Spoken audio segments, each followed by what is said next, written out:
好，来乡亲啊，继续要来讲，最近这几年泰国虾的价数是起真多，为2-3年前一台斤200多块，起到即卖是起超过400块咯。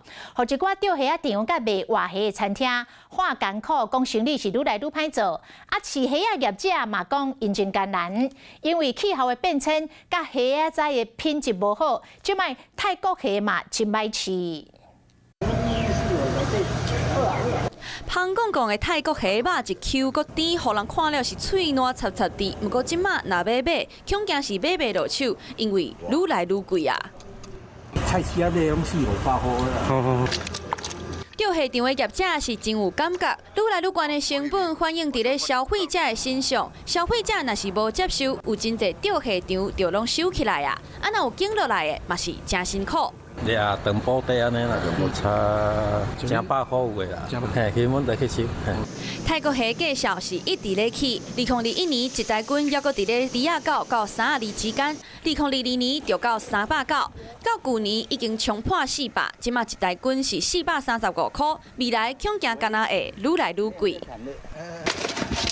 来到产地屏东的潮州看卖，泰国虾是外跳跳，身价嘛愈跳愈悬，业者是真无奈，虾仔的死亡率愈来愈悬，这和早熟症、气候变迁，也佮有虾仔的品质拢有关系。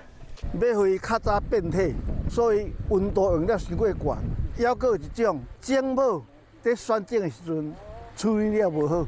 第3种为着要会成熟较好，用某一种药品。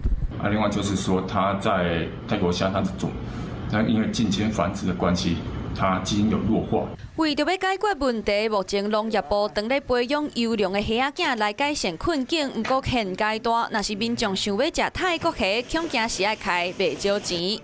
Hello， 我是林明瑞。想要抢先掌握最及时的新闻资讯吗？赶快订阅、按赞、开启小铃铛，锁定我们华视新闻的 YouTube 频道。